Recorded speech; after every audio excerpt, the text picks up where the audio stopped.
Mic check 1 2, you hear me? 144 back again.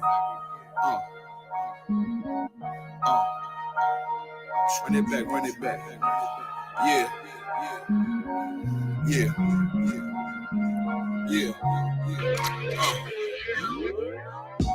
It's time to leave the enemy desolate. I'm heaven sent. These niggas just on some extra shit, and I ain't impressed with it.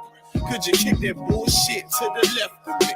Hey, look, you can't deny this excellence. I use this mic like weaponry, and I've been seeking more clarity. Right now, I'm ready as I'll ever be, rugged as I ever been. The devil knocking at my door, I'ma let him in. Cause I'm a worthy adversary. Pour them liqueur laced with rosemary. It's time to grind, ain't no time to tarry. Take one of mine, get your soul carried. I got them worried, plus these niggas full of estrogen. They fickle, they false. Gotta be balls so end up in the real issue. Fuck with my brethren, I deal with you.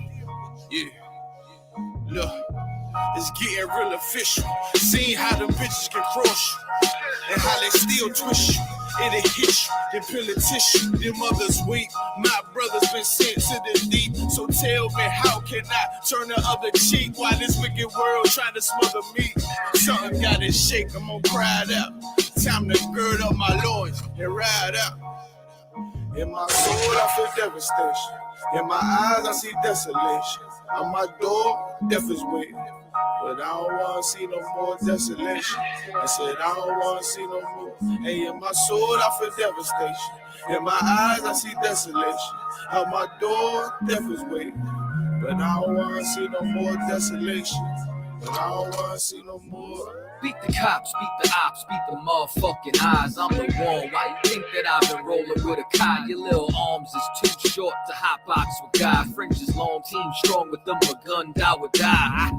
Tired of these fake snakes, crooked Nate to oppress Jake. No pressure makes diamonds I won't break on this crooked landscape. We gon' make some shake, so I ain't got time to argue with you fucking reprobates. While these crackers getting richer when we raise the crime rate, and they hunt my people like gorillas and some primates. So we in these streets trying to raise a brother's mind state in every concrete jungle, from Cali to the tri-state. I buried brothers over beef that they couldn't squash. Blood in the streets, brains out like galoshes. I trust the cracker when I mix that squash. You listening to real niggas, dog, who can't be bought. Whoa. Why you think I go so hard? Cause this world's fucked up, nigga, I've been scarred. PTSD, brothers can't drop their guard. Every day some bullshit, you gotta weave and bob. It's no facade, so every day I'm on my job. It's time to send these devils to the land of Nod. Cause when I lost my religion, that's when I found God. So when I lost my religion, nigga, I found God. In my soul, I feel devastation. In my eyes, I see desolation. On my door, death is waiting. But I don't want to see no more desolation. I said I don't want to see no more. Hey, in my soul, I feel devastation. In my eyes, I see desolation. On my door, death is waiting. But I don't want to see no more desolation. And I don't want to see no more.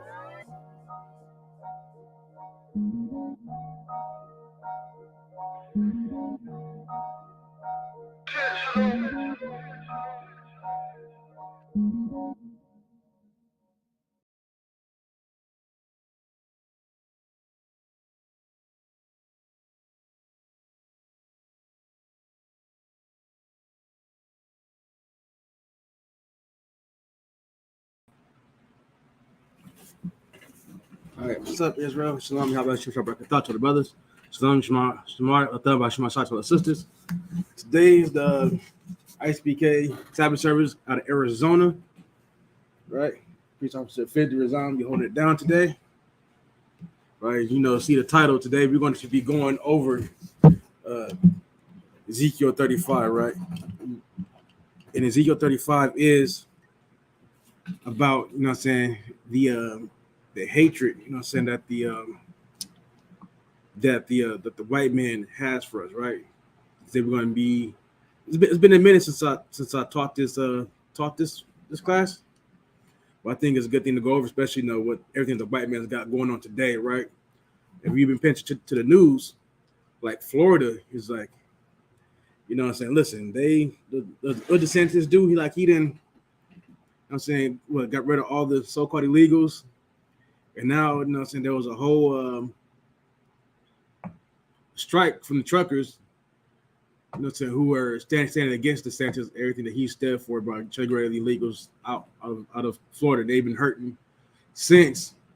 Not only that, but they've also been working hard in Florida to really whitewash slavery. Talking about slavery was good because it taught the slaves beneficial skills and this and that. You know what I'm saying? Just like, you know, you can't, if you tell one side, that say that, oh, there's bad people on both sides, but, you know, like the Tulsa, Oklahoma massacre, right?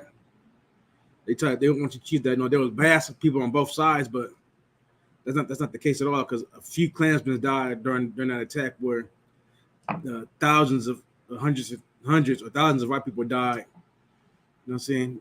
In that massacre, that forced our people out of where they were at, so that the white man could come in and take over, you know, and take most of that what we had to himself.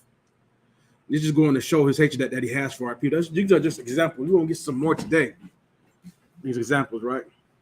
The white man's hatred from us, where it stems from, where it came from. Like I said, I taught this in a minute, but like where we're at today, it definitely seemed like top of that. Definitely need to bring back up. You know what I'm saying? I know a lot of people say that we shouldn't be talking about hatred. The Bible says there's a time and place, a time and season for everything. There's a time of love, as there is a time of love, as there is a time to hate. So the Most High says he hates. We'll get that today too. You know what I'm saying? We'll see why the white man hates us so. Right? So that I'm not gonna waste too much time. I'm gonna get into these prayers, right? So we can go ahead and start. So we'll be doing Ezekiel 35 today. So I just be stand. I'll probably have it on. Need to turn the face to the east. We'll get into it. It's the Lord's Prayer in the Hebrew. Abanawa, Shabbat Shemayim, Kodash, Hayah, Shimka, Yahweh, Lapaka, Taba'ah, Watazaka, Hayah, Aisha, Barataza, Kawa, Hayah, Washemayim, Talanawa, Lakan, Ka, Yawam, Wasalaknawa, Kabawatnawa, Kasalaknawa, Kabawatnawa, Walaa, Tabayanawa, Banasayawan, Abal, Hawashai Nawa, Mayan, Rai, Kaya, Laka, Hamalakwath, Wa'ala, Wata Parath, Laiwanyang, La'awanyang, La'i Walanyang, Aman. The Lord prayed in English. Our Father, which art in heaven, hallowed be thy name. Yahweh, thy kingdom come, thy will be done in earth as is in heaven. Give us this day our daily bread. Forgive us our debts. We forgive our debtors. Is not into temptation. Deliver us from evil. For thine is the kingdom, and the power, and the glory, forever. So be it. All right. Got the cock, the power, verse in Hebrew. Yahweh. Ba'ashem Yahweh Shai. Baba Kashah. Thanawa. Hakat. Hakat Warapa'ah. Kar Makah. Wakal. Madawa. Hakat. Latahar. Matazarayim. Hakat. Lahakwayim. Hamathyim. Hakat. Arakarwath. Hatama'ala. Lagar Shun. Ba'ashem Yahweh Shai. The water of month. In English, Yahweh, name Yahweh Shai. Please give us the power. The power here, all manner of sickness. The power here, all manner of sickness and all manner of disease. The power to cleanse the lepers. The power to raise the dead. The power against unclean spirits, to cast them out. In the name of Yahweh Shai. Thank you. So be it. All right, God. Psalms 121 in Hebrew. Asha'ah, Ayanya, Aharim, Ma'ayan, Yaba'ah, Isaiah, Ma'ain, Yahweh, Aisha, Shemayim, Shemayim, Waratazah, Ayathan, Lamawat, Ragalka, Ayanawam, Shamarka, Hana, La'a, Yanawam, Wala'a, Yayashan, Shawamar, Yasharala, Yahweh, Shamarka, Yahweh, Tazaka, Al Yad, Yunyaka, Yawamam, Hashamash, La'a, Akaka, Wayarak, Balayala, Yahweh, Yashamarka, Makal Rai, Yashamar, Athna Pashka, Yahweh, Yashamar, Taza Athka, Wabawaka, Maita, Wa'ai, Iwalam. All right. Psalms 121 in English. I lift up my eyes unto the hills. From whence cometh my help? My help cometh from Yahweh, who made heaven and earth. He will not suffer thy foot to be moved. He that keepeth thee will not slumber. Behold, he that keepeth Yasharallah shall neither slumber nor sleep. Yahweh is thy keeper. Yahweh is thy shade upon thy right hand. The sun shall not smite thee by day, nor the moon by night. Yahweh shall preserve thee from all evil. He shall preserve thy soul. Yahweh shall preserve thy going out and thy coming in, from this time forth, even forevermore. All right. Psalms 83 in English, in Hebrew.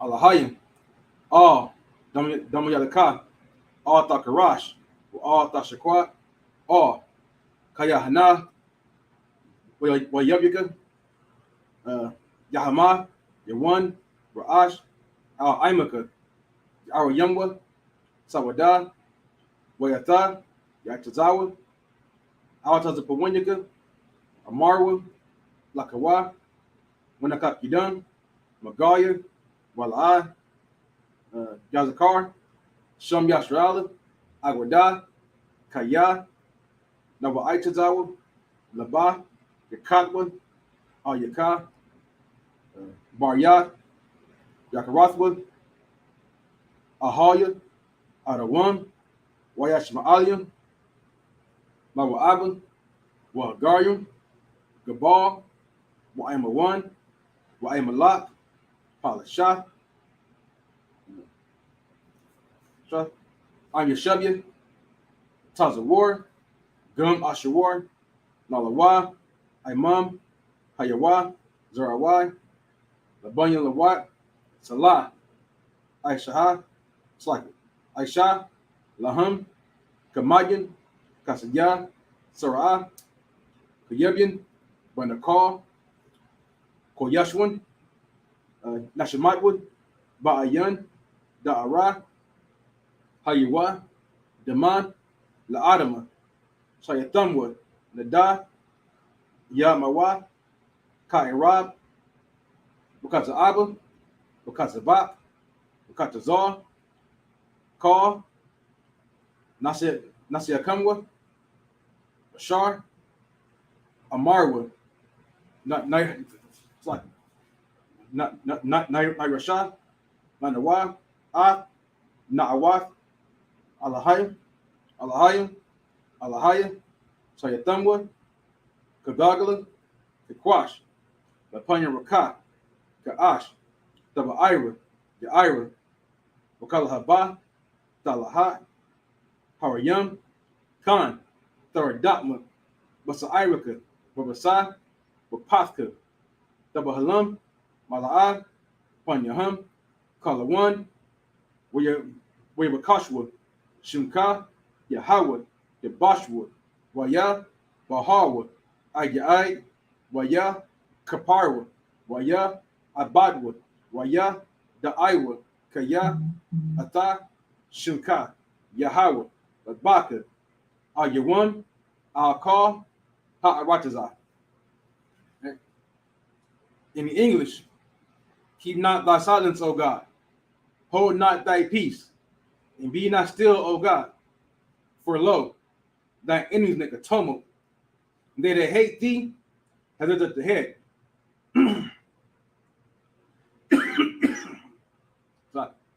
They're taking crafty counsel against thy people and consulted against thy hidden ones. They have said, Come, Let us cut them off from being a nation. The name of Yasharallah may be no more remembrance. For they consulted together with one consent. They confederate against thee, the tabernacles of Edom, and the Ishmaelites of Moab, and the Hagarenes, Gebal, and Ammon, and Amalek, the Philistines, with the inhabitants of Tyre. A sword also is joined with them, that hope in the children of Lot, Salah.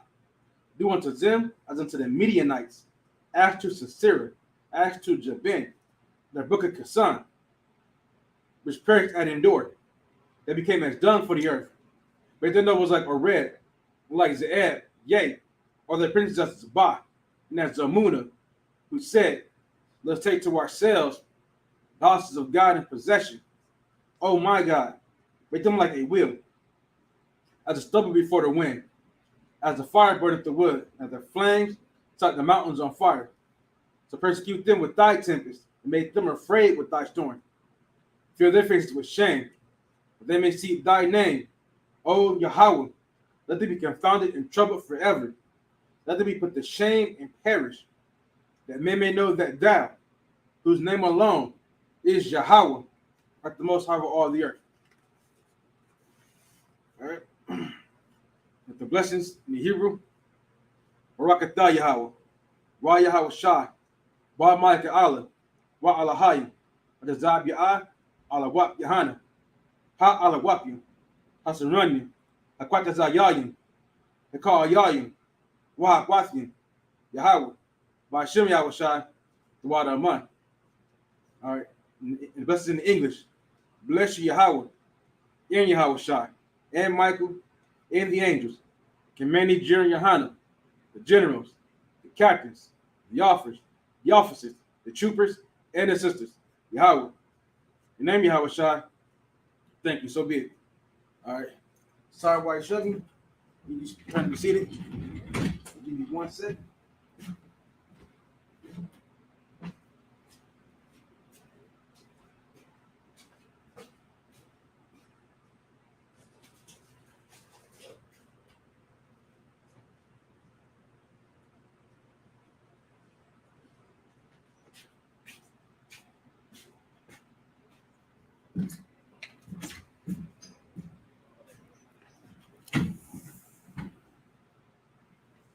Slide.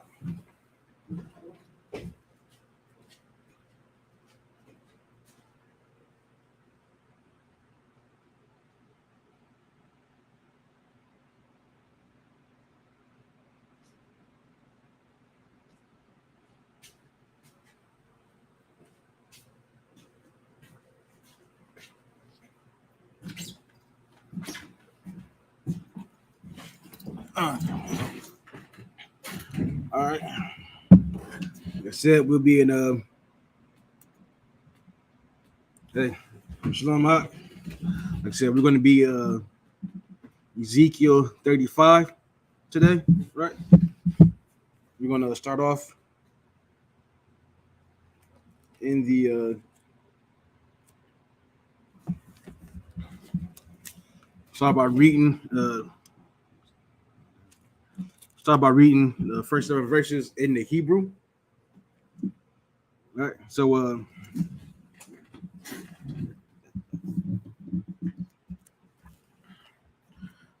all right, so Ezekiel 35, verse 1 in the Hebrew. Wayaya, Dabar, Yahweh, Al-Yah, La'amar, verse 2. Ban, Adam, Ban, Adam, Shayam,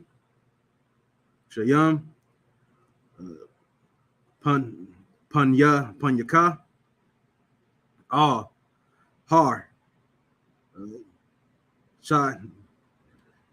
Shayar, Wanabath, Yawa, verse 3. Amarath,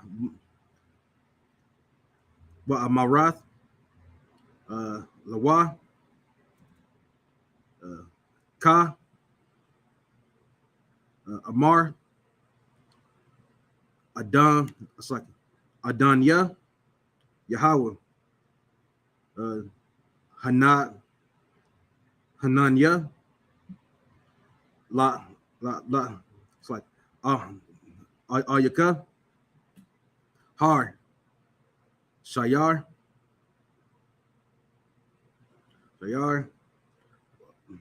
when the thought, when the Yah, it's like when the Tha, it's like when the Pa, when not Ya the Ya or Yath Ya, it's like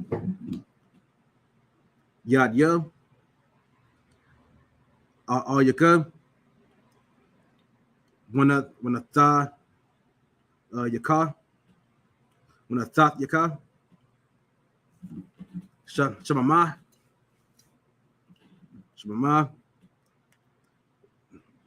Washama, Washa, it's like Wama Shema, verse 4.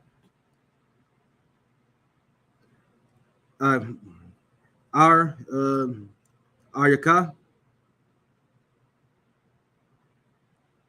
yeah, Aryaka, Karab, Karabah, Ayashim, it's like it. Ayashim, Ashayam, like Wata, Shamama, Tahaya, Wayada, Aita, Kaya, Anya, Yahweh, verse 5. Your Ain, it's like your Ain. How you wath, Laka, Ayabath, I will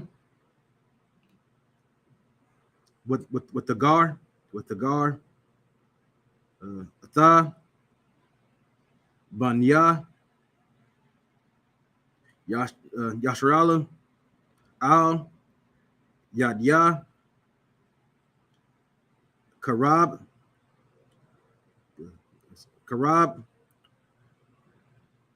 Ba'aitha, I the one.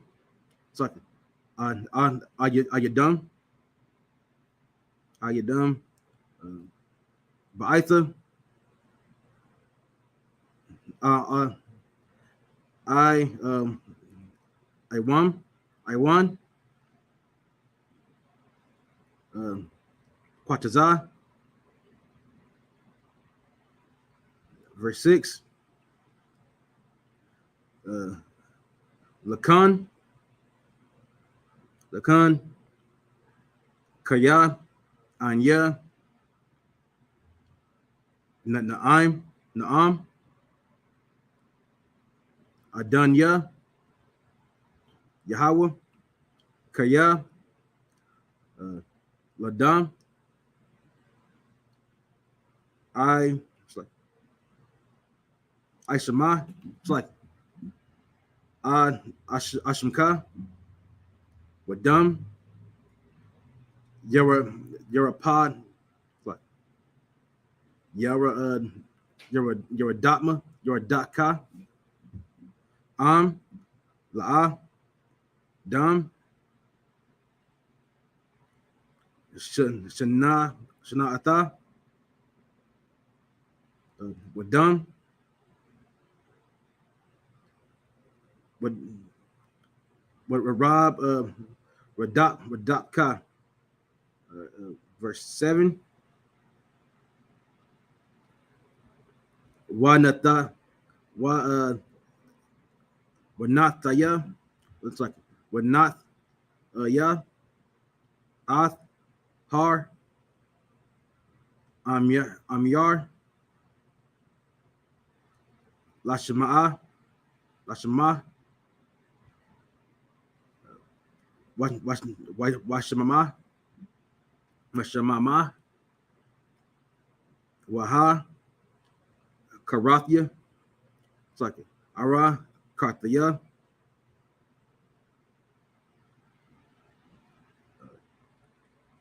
Mamnawa, Irab, it's like Ibar, Washab.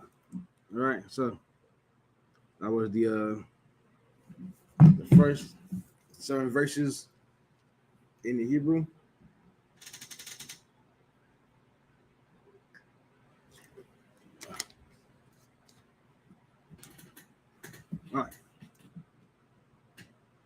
All right, so we're gonna go ahead and get into it.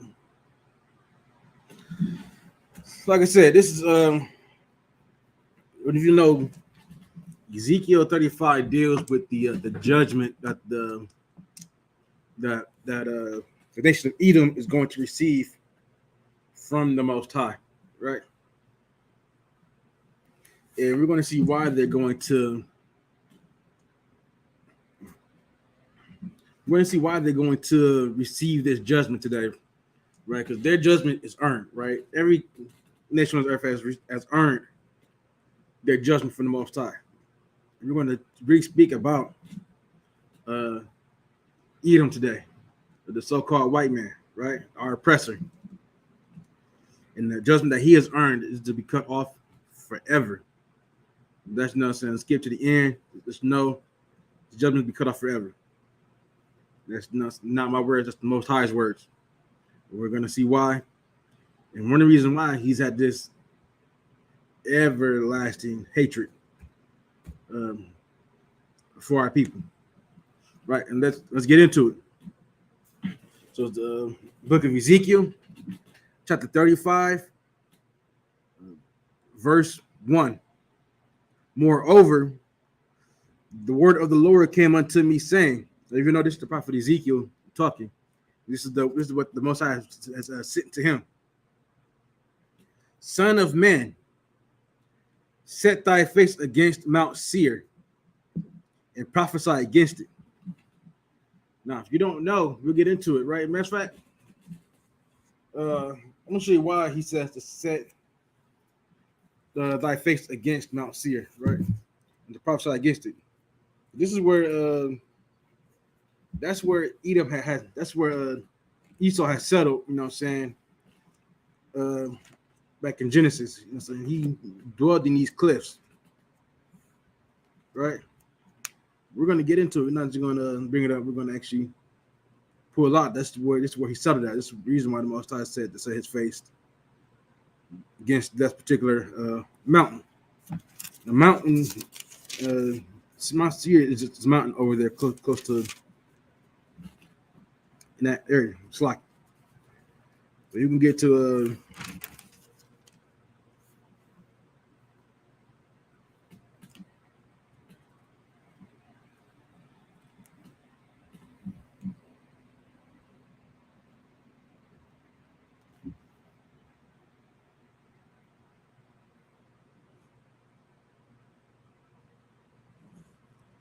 Give me 1 second. I thought I had it in here.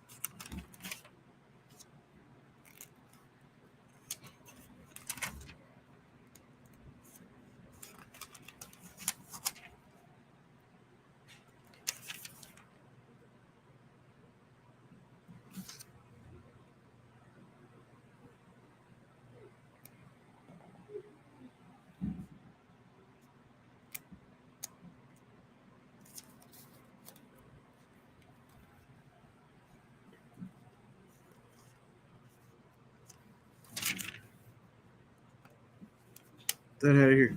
It's like, but overall, you know what I'm saying? Mount Seir is where Esau chose to set up his habitation at his dwellings. This is the reason why Moses told Ezekiel to face Mount Seir. the prophesy against it. Verse 3, and say unto it, thus saith the Lord God, behold, O Mount Seir, I am against thee, and I will stretch out my hand against thee, I will make thee most desolate. Right? So, Most High is saying right here that he is against Mount Seir. So once again, this proves that the Most High isn't for everybody, right? He's not here to save everybody, none of that. Right? He's not here to save everybody. He's against this particular nation of people. He says he's against it. He'll make thee most desolate. Right? Something that the Most High says a lot. As he says that's a recurring thing against him. Let's keep going. Verse 4. I will lay thy cities waste, and thou shalt be desolate, and thou shalt know that I am the Lord. Right? You know what I'm saying? The Most High is constantly against Mount Seir. He speaks against them a lot. And you know what I'm saying? We have clues to know who these people are today, right? The Bible gives you clues, right? If we go to Obadiah, right, the first chapter, verse 3, they're saying this is also against Edom, the book of Obadiah.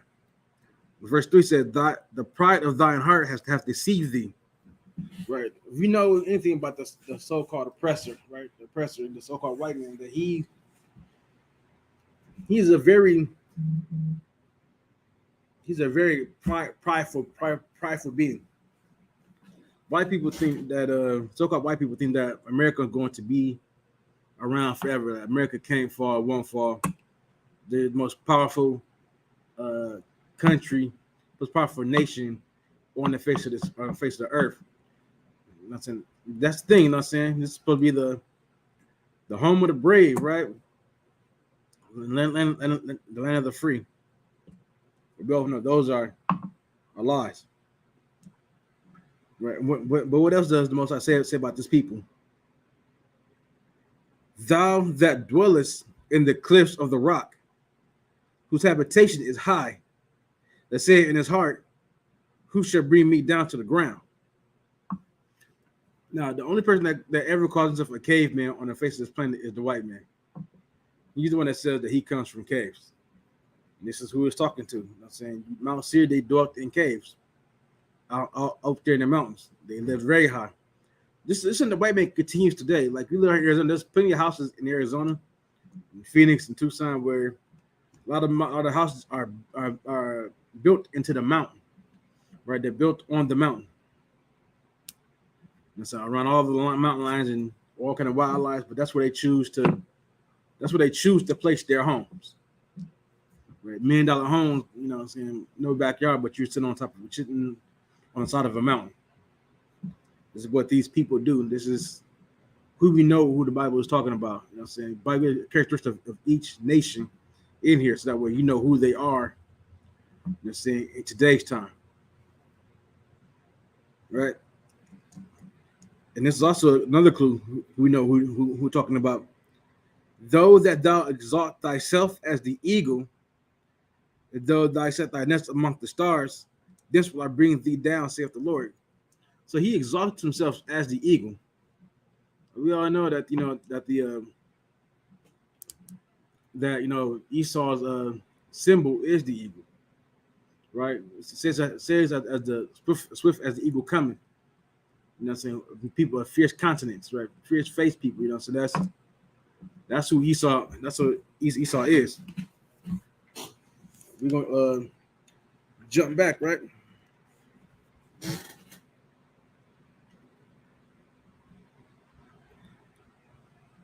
Yeah, just sure.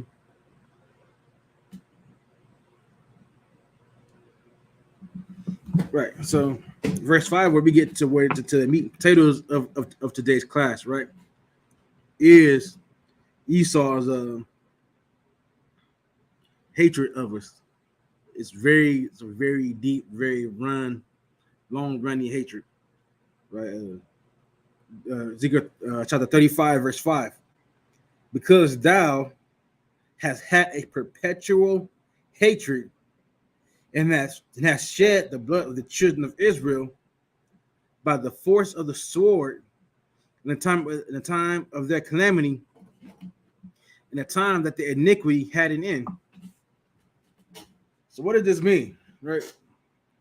This means that Esau has always hated the children of Israel. Right? And this hatred is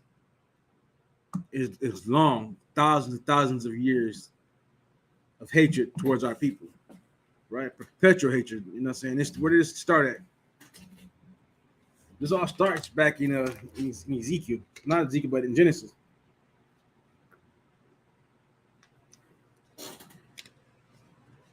Let's go ahead and get there to Genesis chapter 25. That's where all this hatred stems from. Because we're the chosen people. Right?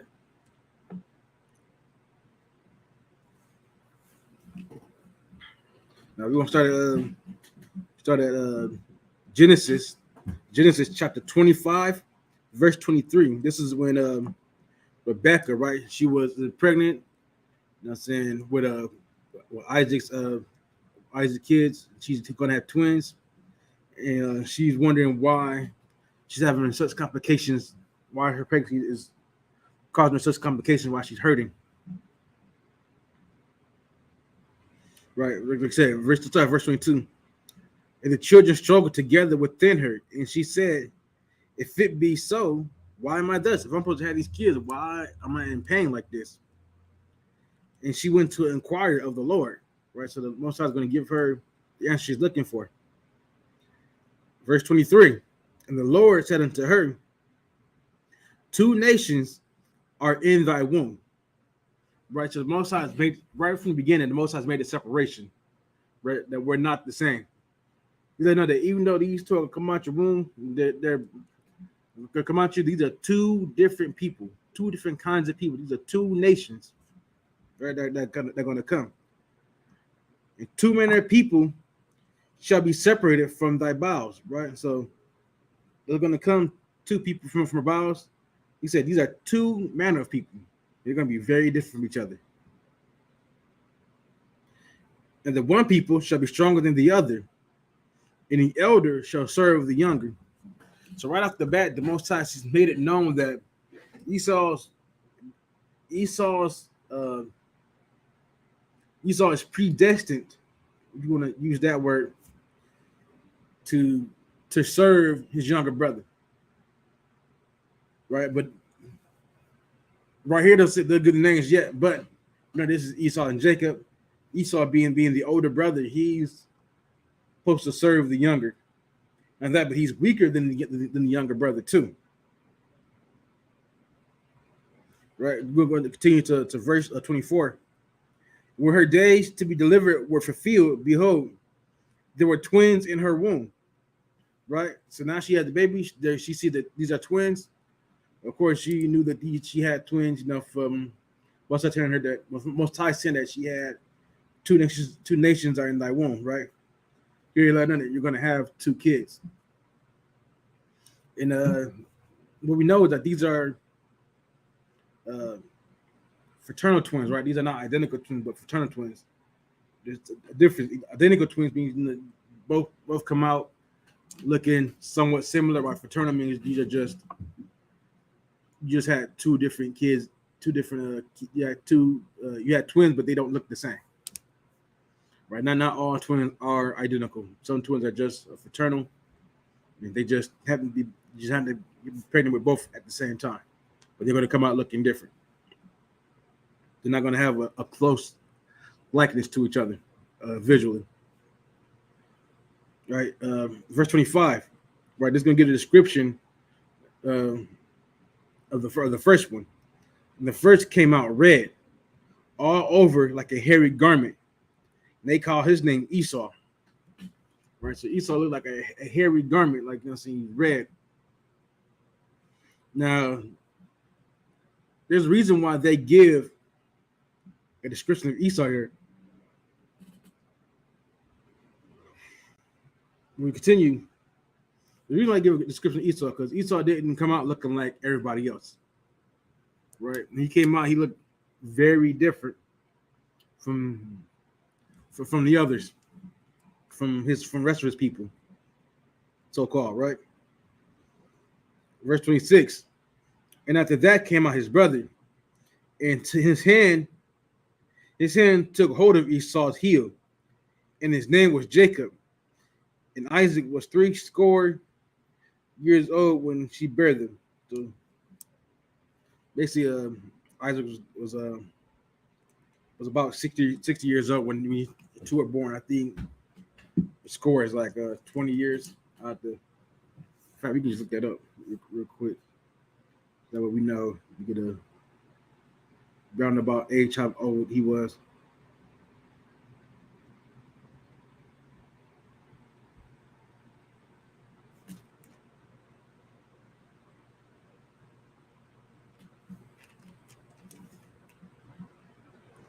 Right. So the sin. So you know what I'm saying, the score being 20, right? So 3 scores is just three times 20, which is 60, of course. So when Esau and Jacob were born, Isaac was around 60 years old. Right. Not that that means anything to do with this, but notice that they gave a description of what Esau looked like, but not what Jacob looked like. Because Jacob looked like everybody else, brown skin. You know what I'm saying? People like today, you talk to the consequence, they say, "Oh no, the melanin, the original man." All those other things that people like to say, right? As if we don't come in various shades of brown. You know what I'm saying? That's how it is. But we said we just have to get into that they gave a description of Esau because Esau did not look like everybody else. Right, verse 27. Once again, he's giving more description of these two, right? And the boys grew, and Esau was a cunning hunter, a man of the field. The thing about the white man absolutely loves to hunt. He, like I said, a cunning hunter. So he'll put the face mask on, the face paint. To try to blend in with the with the surroundings, right? So that way he'll sit still in the place so he can get his prey right at the perfect time, right? And it's crazy how he does. I'm saying, you seen anything like that? You go through their kind of advanced, they're like more advanced part of the military, trying to special forces, right? Special forces are basically hunters. They teach you how to hunt, but you're hunting people instead of hunting animals. You're learning close to the same techniques of hiding and plain sight. Face paint for camouflage, so you can blend in with the surroundings. Right? If you don't know the reasons why tigers work so well, right? Why face paint, works so well is that not every animal sees in the same color spectrum that we see in, right? The same light spectrum that we see. So even though we see the tiger, we see the orange and black. Most animals don't see orange, but they'll see green. So tiger blends in well in the tall bushes because they can't see them. Even then, like, what I'm saying, because they're such cunning hunters, tigers, sometimes you won't see them until it's too late. Anyway, Esau has learned this. He knows this. He'll buy this time and wait. He's really, really like perfected hunting in a sense, right?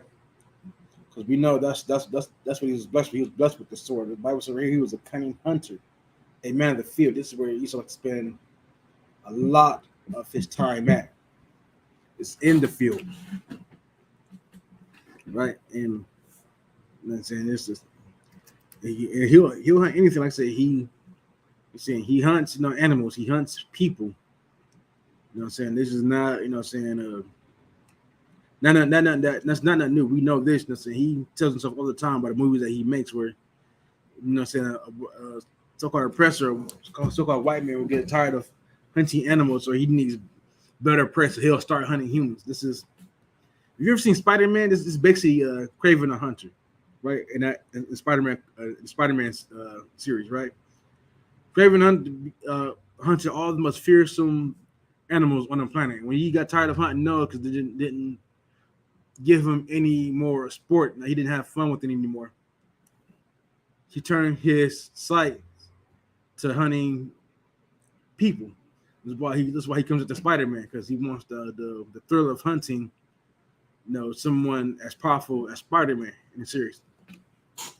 He's not the only one in comic books and movies like that, but that's the example I give of how the white man behaves. You know what I'm saying? If he gets tired of hunting animals, he'll go hunt people, because that's what he does. You know what I'm saying? But keep going and continuing in verse 27. And Jacob was a plain man, dwelling in tents. I mean, Jacob was an average brother, man. He just he ain't trying to do too much. He ain't trying to do too little. He gonna go out, chill, play some dice, play some cards. You know what I'm saying? You know what I'm saying? Chill and talk. You know, he ain't trying to do too much. So he gonna chill out, man. I mean, that's not really him. That's our people. You know what I'm saying? Our people love to just chill and talk and chop it up. You know what I'm saying? Almost to our detriment sometimes. Sometimes we supposed to get stuff done. We spend so much time talking that all that day would just go by. It's like, we're supposed to do something, and we lose track of time. That's just how we do. I really want to kind of get that, right? Get the description of each people, especially of Esau.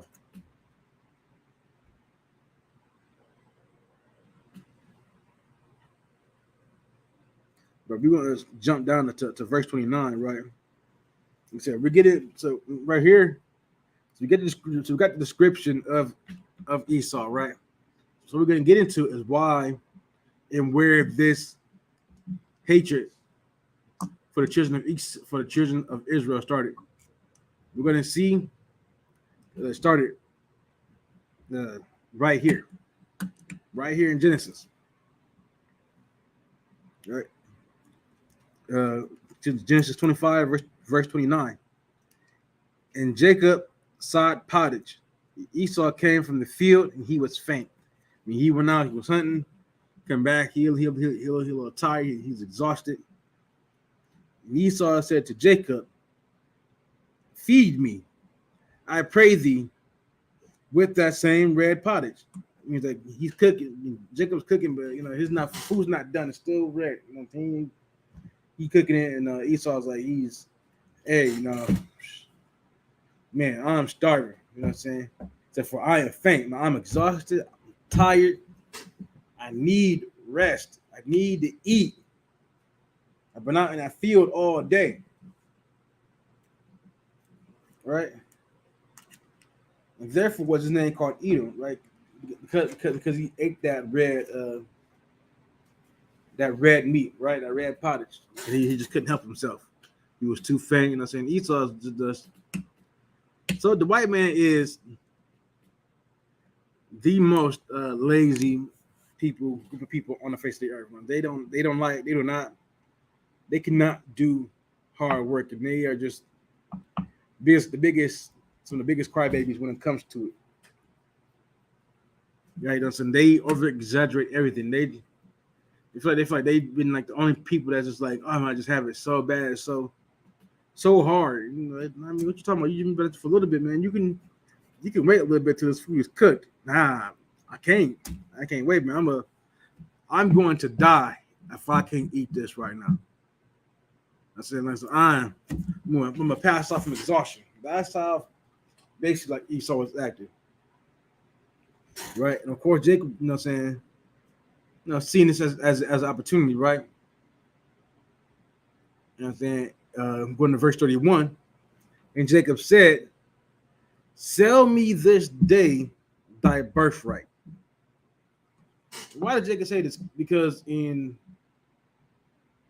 Israelite culture, right? In Hebrew culture,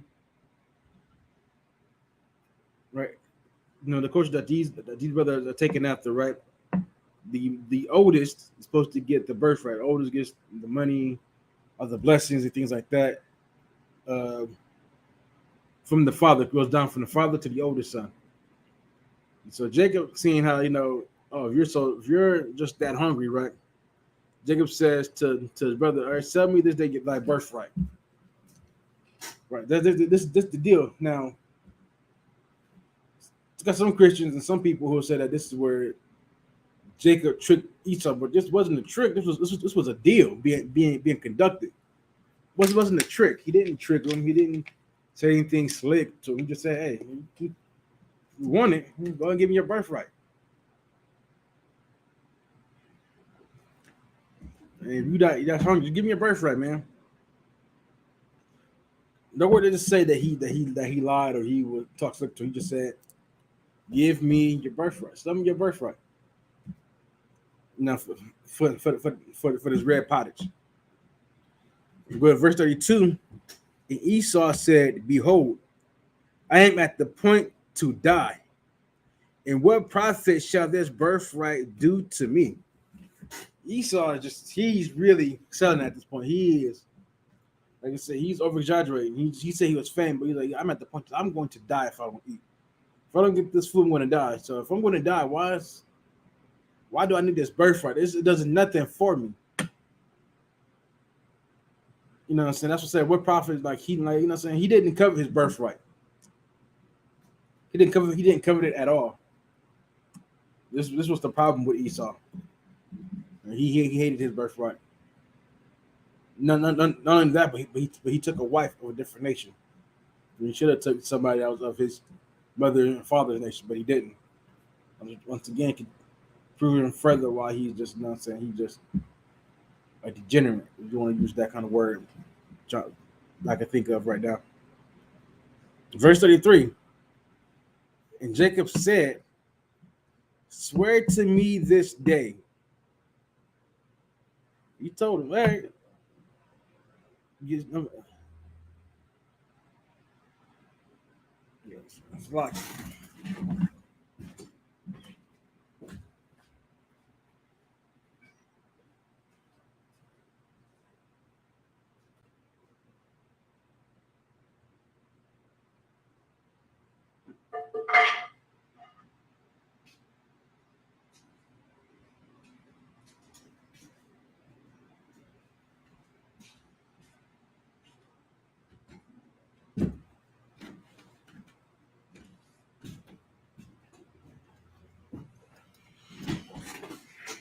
All right.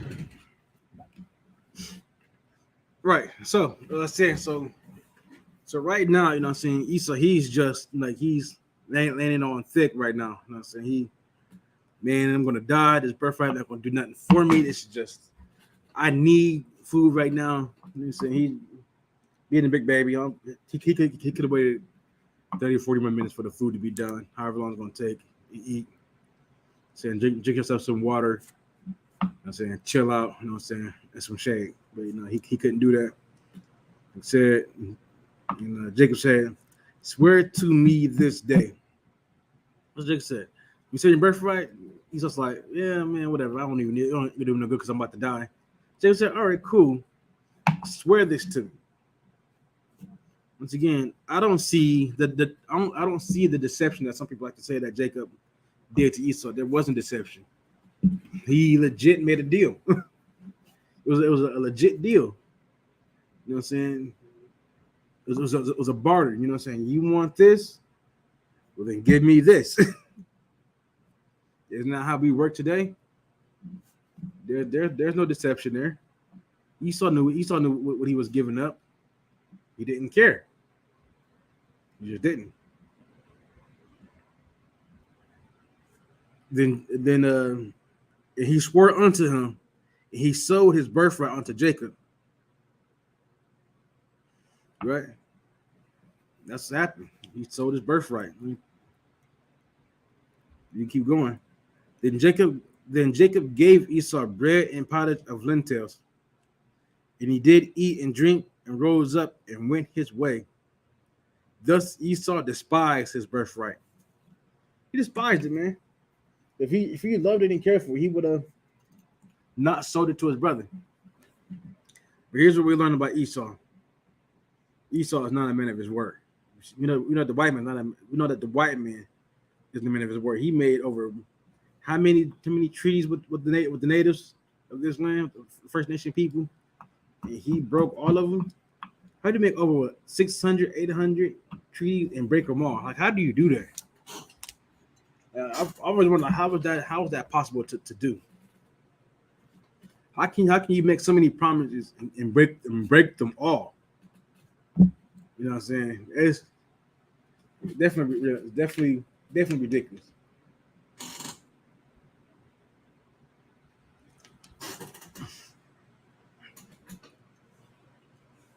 Right? Now, once again, so this is where we're starting at, right? Esau to say he despised his birthright, right? So now, once again, so we're going to jump over, right?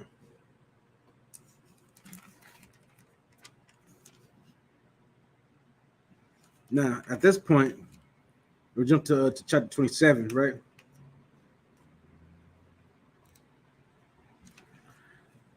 And chapter 27, Isaac, he's close. He's on his deathbed. He's about to die. And this is where the father would give the birthright to the son. But what Rebecca knows that this is supposed to go to Isaac, to Jacob, the blessings, right? Because she knows that Most High said that the older shall serve the younger, right? And Esau was not going to hold on to his side of the deal and make sure that Esau got that, make sure that Jacob got the birthright. He won his birthright at the end of the day, but he sold it, so he's going back on his word. He's what? He's a liar. But the white man today, the white man would promise you something, then go back on it, as soon as he can. And then make some excuse how he kind of got around you in some kind of way or another. Right?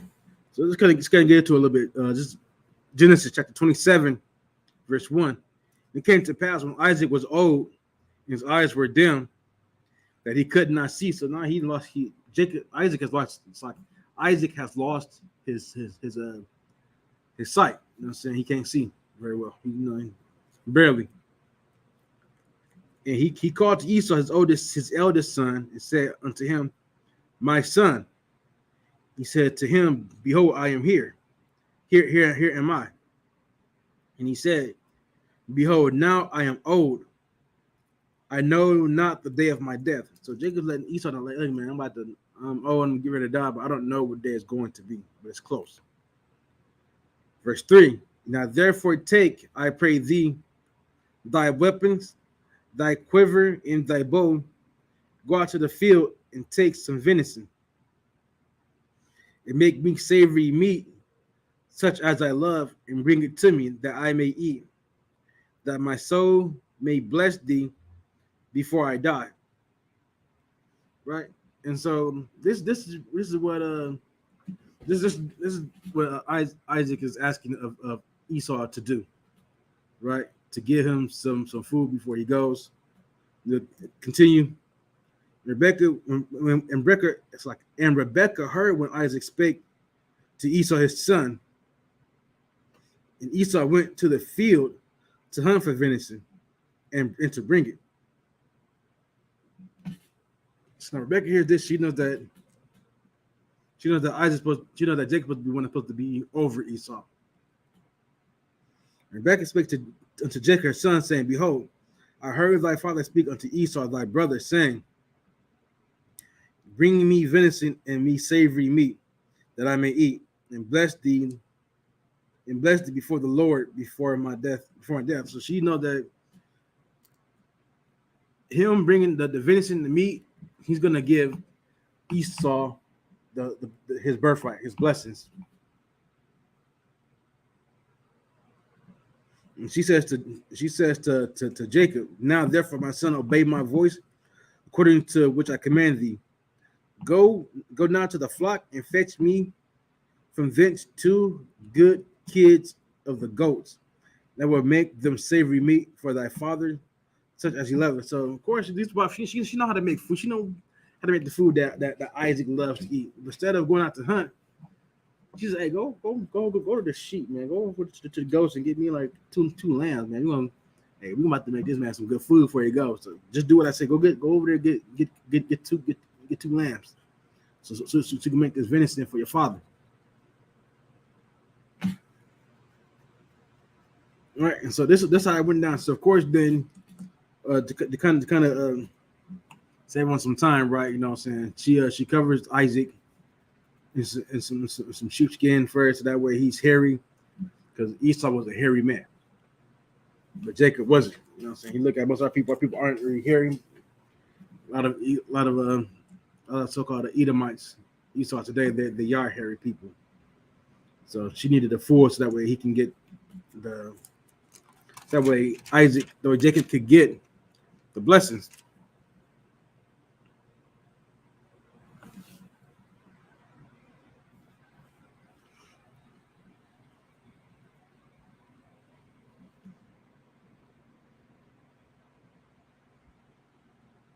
Right, so we're going to jump down to verse 30.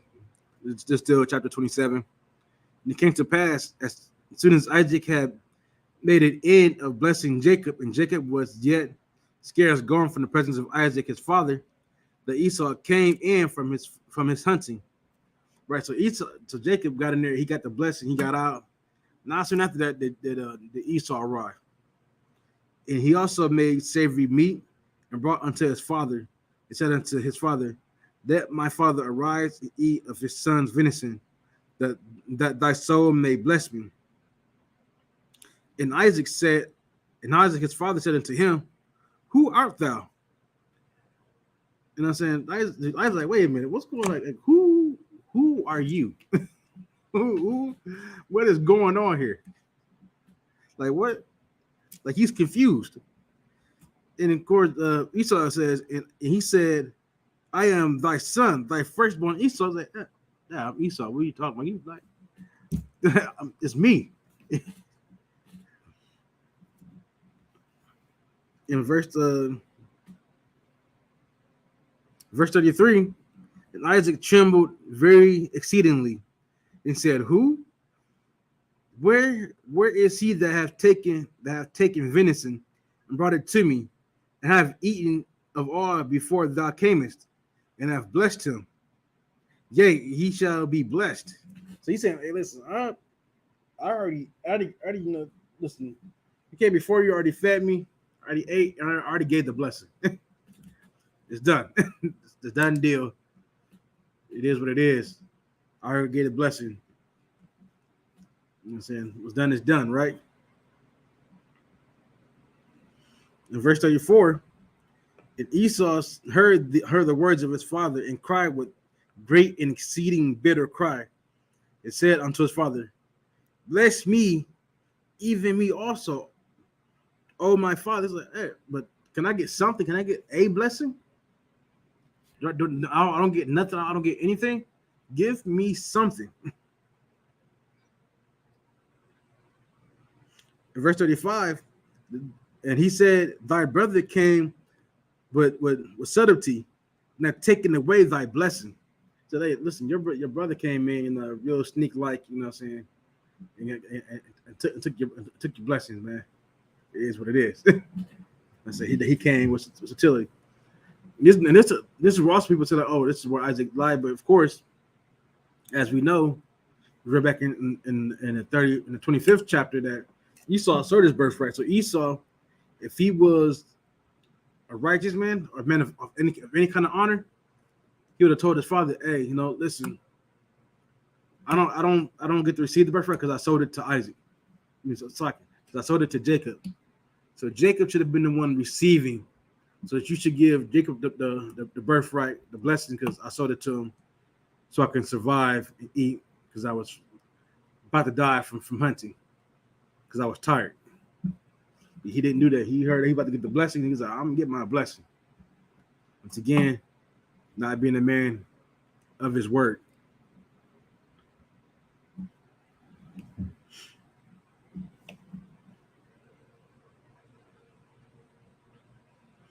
Verse 36, and he said, is not he rightly named Jacob?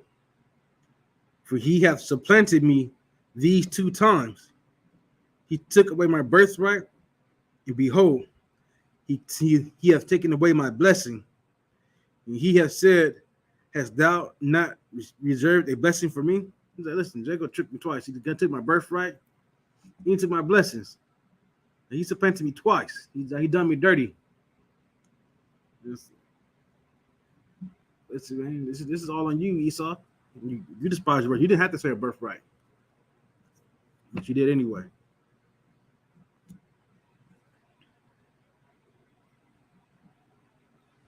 In verse 37, and Isaac answered, it says to Esau, behold, I have made him thy Lord, and all his brethren have I given to him for servants, and with corn and wine, and I have sustained him. And what shall I do now unto thee, my son? Listen, I already gave everything to him. I'm saying, made him your Lord. Now, why is it supposed to be? This is supposed to be because, once again, this is prophecy, right? The elders shall serve the younger, right? This is why Jacob was supposed to get the blessing, so that way Esau, under the blessings, is supposed to serve Jacob like everybody else. Esau said to his father, Have thou but one blessing, my father? Bless me, even me, O father. Esau lifted up his voice and wept. Verse 39, and his father answered and said unto him, behold, thy dwelling shall be the fatness of the earth, and the dew of heaven from above. And by the sword shalt thou live, and shalt serve thy brother. It shall come to pass that thou shalt have dominion, that thou shalt break his yoke from thy neck. Right. So in the end, he's going to serve. He's going to have the sword. He's going to end up fighting his brother. Right. That's what it comes down to, right? In verse 41, and Esau hated Jacob because of the blessing wherewith his father blessed him. And Esau said in his heart, the days of my mourning of my father are at hand. Then will I slay my brother Jacob. This is where that hatred starts, right here. Right here, 41. He says, I will slay my brother. And this is a hatred that is passed down generation to generation to generation to generation. Right? So this is a perpetual hatred that he has had children of Israel. Right? Because we received the blessing that he felt like he was supposed to have received. Right? That's where this starts. Right? Let's go back to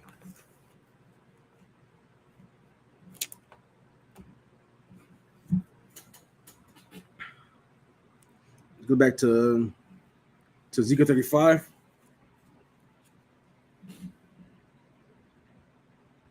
Right. Said Nick, we had an end. So let's get a couple of things where let's go to verse 6. Ezekiel chapter 35, verse 6.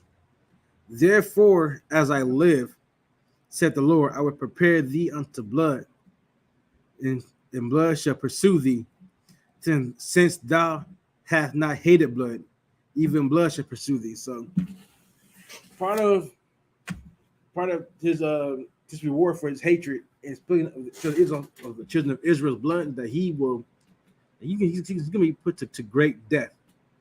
Right, you know what I'm saying? Since he loved killing us, he would die a lot as well. right? Because he took it time and time again. He is taking every chance he could to hate us. Let's get some examples, right? We got Numbers 20.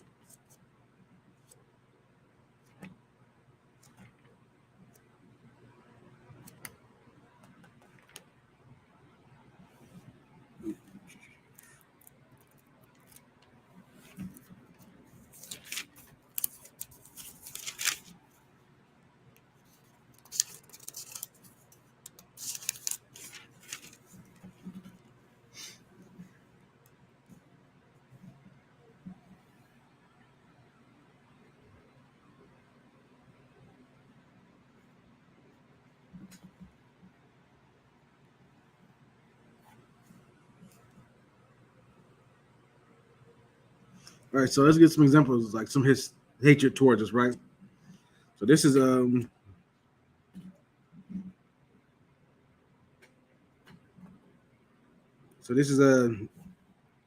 Numbers chapter 20, start at verse 14, right? This is when we come out of Egypt, right? We're traveling, we need to get through Esau's land, right? In verse 14, and Moses sent messengers from Kadesh unto the king of Edom.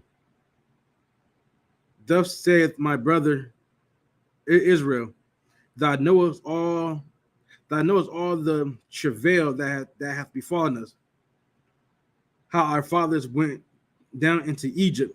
We have dwelt in Egypt a long time, and the Egyptians vexed us and our fathers. And when we cried unto the Lord, he heard our voice and sent an angel that's brought us forth from out of Egypt. And behold, we are in Kadesh, a city in the uttermost of thy border. So it's like, hey, we at the border, man. We just want to get through. Verse 17, let us pass, I pray thee, through thy country. We'll not pass through the fields or through thy vineyards, neither will we drink of the water of the wells. We'll go by the king's way, highway.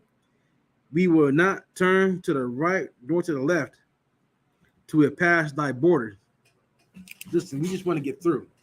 We got the border. We try to get to the other side over here. Just let us go and travel the king's highway. We just take the route that everybody takes, and we'll just pass right through. We don't mind. We're not going to eat nothing. We're not going to take nothing. Anything that belongs to y'all, we're not going to even touch. We're not going to get water out your wells. We're just going to pass right through. What did Esau say? Right. Let's see what he says. Verse 18. Edom said unto him, Thou shalt not pass by me, lest I come against thee with the sword. He said, hey, you cannot cut through here. You cannot go through me. You cannot cut through my border, through my land. If you even try, I'm going to kill you. I'm going to kill your people. Verse 19, the children of Israel said unto him, we will go by the highway. And if I and my cattle drink thy water, then I will pay for it. I only, without doing anything else, go through on my feet. And he said, thou shalt not go through. Edom came against him with much people and with a strong hand. Thus Edom refused to give Israel passage through his border, wherewith Israel turned away from him. Listen, he chased them off. Can't come through here. Hey man, anything we even drink or take anything, we'll pay. We got the money. Nah, scram, skedaddle, get out of here. Matter of fact, let me just chase you off my land.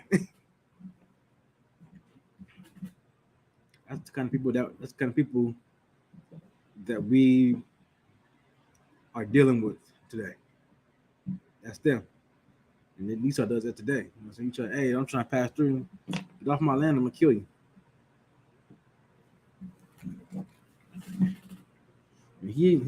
Esau has not changed at all. Still the same low down people, man. Who, you know what I'm saying, come try to help us. Who do everything he can. to go against us. And that's saying, like I said, let's just give examples of why, you know what I'm saying, Esau's hatred. Right. This is Psalms, right? 137. This is verse 7. Remember, O Lord, the children of Edom, in the day of Jerusalem, who said, raise it, even to the foundation thereof. Listen, this is what Esau said. He said when Jerusalem was on fire, our nation was falling, being taken by the Babylonians. This is what this time was. This was happening during this time. They said, "Hey, burn it all to the ground, man. Burn it. Raise it. Raise it. Raise it means to burn, to destroy. Raise it to the ground, to the foundation. There's nothing left." They were happy in our calamity, man. They were happy and rejoiced in our destruction. Which is why you continue into verse 8.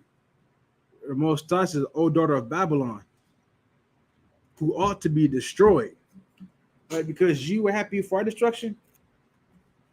You, the daughter of Babylon, you who have taken after these people. This is what America is. We know that America is Mystery Babylon. Right? Every scholar, every theologian, anybody who's read this book knows that it's talking about America. Right? America resembles a lot of Babylon. Right? It says, who art to be destroyed. Happy shall he be that rewardeth thee as thou hast served us. As you destroyed us, we'll be happy to destroy you in the end as well. So you ought to be destroyed. It's just an example of the hatred towards, you know what I'm saying, it's not even righteous hatred, you know what I'm saying, your forefather served, you know what I'm saying, he gave it up. You know what I'm saying, there's nothing we can do about that. It's the Most High's will. Let's jump back to Obadiah, right?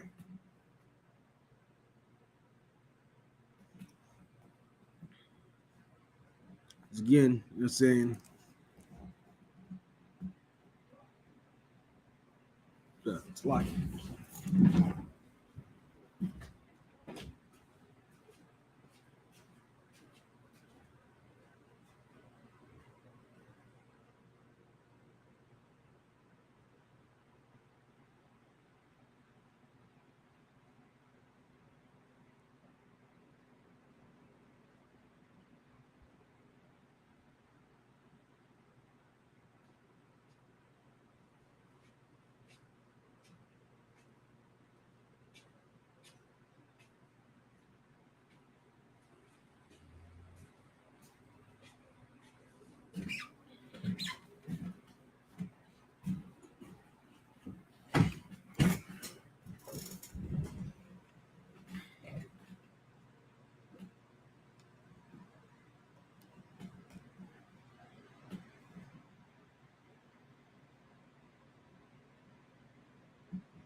all right, so let's go. Like I said, in Obadiah, right?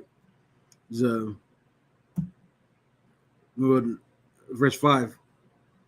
Once again, this is a description of these people. If these came to thee, if robbers by night, how art thou cut off? Would they not have stolen till they had enough? If the grape gatherers came to thee, would they not leave some grapes? Esau steals and takes everything from us, right? Not only that, like I said, we're gonna keep going. Verse 10: For thy violence against thy brother Jacob, shame shall cover thee, and thou shalt be cut off forever. So again, they've always had a hatred towards us. You know what I'm saying? Always wanted to destroy us, wanted to kill us. You know what I'm saying? Continue on with that.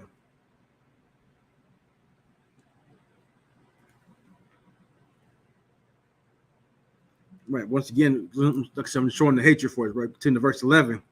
In the day that thou stoodest on the other side, in the day that the strangers carried away captives, his forces, and foreigners entered into his gates and cast lots upon Jerusalem.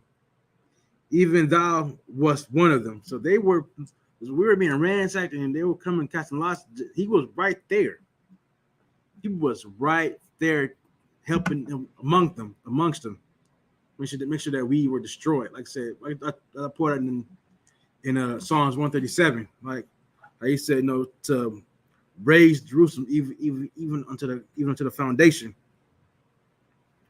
In verse 12, this was the Most High. You know what I'm saying? Once again, they say he prepared them unto blood because they had no problem with coming against us. You know what I'm saying? But thou shouldst not looked on the day of thy brother, the day he became a stranger. Neither shouldst thou have rejoiced over the children of Judah in the day of their destruction. Neither shouldst thou have spoken proudly in the day of distress. Most High is telling Esau, look, you should have kept your mouth shut. You should have looked upon us. You should have just minded your business. Should have done. You should have minded your own goddamn business. You shouldn't have rejoiced at our destruction. But they did. Right? I'm saying this is verse 13. Neither shouldst thou have entered into the gates of my people in the day of their calamity. Yea, thou shouldst not have looked on their affliction in the day of their calamity, nor lay hands on their substance in the day of their calamity. Neither shouldst thou stood in the crossway to cut them off of those of his that did escape. Neither shouldst thou have delivered up those that did remain in the day of distress. For the day of the Lord is near upon all the heathen, as thou hast done, it shall be done unto thee. Thy reward should be returned upon thy own head. For ye have drunk upon my holy mountain. So shall the heathen drink continually. Yea, they shall drink, they shall swallow down, they shall be as though they had not been. This is your reward for what you've done. Because we have to drink the rest of the Most High, you have to drink the rest of the Most High as well. You have to be put, you know what I'm saying? You have to be destroyed, basically. Everything you've been through, you have to go through. Now, if and buts about that. Most I said, you should have minded your own business. Should have kept to yourself. You shouldn't have. People that are trying to escape, you shouldn't have stopped them. You shouldn't have captured them. The ones that are still in Jerusalem, you shouldn't have captured them and sold them off. You shouldn't have stole anything that was in our city. You should have left it all alone. You didn't. You thought that you can go and do what you wanted. Things is going to happen to you. This is prophecy of the Most High.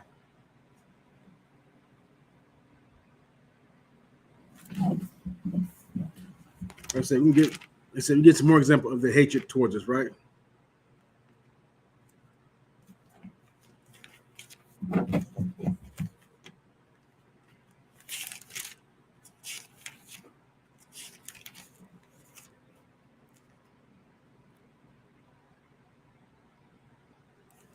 That was that.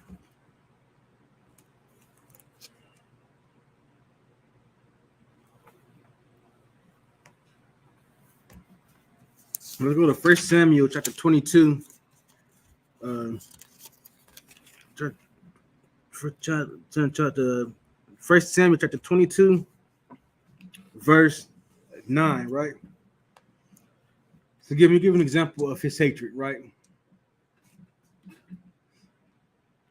And then not only that, we're going to show why he also hates us too, because he knows that he don't have much time on this earth. Because he's he definitely read this book. He knows what's coming. He's gonna fight tooth and nail against it, and tooth and nail to destroy us, because he doesn't like what's supposed to be his so-called fate. If you want to use that wording.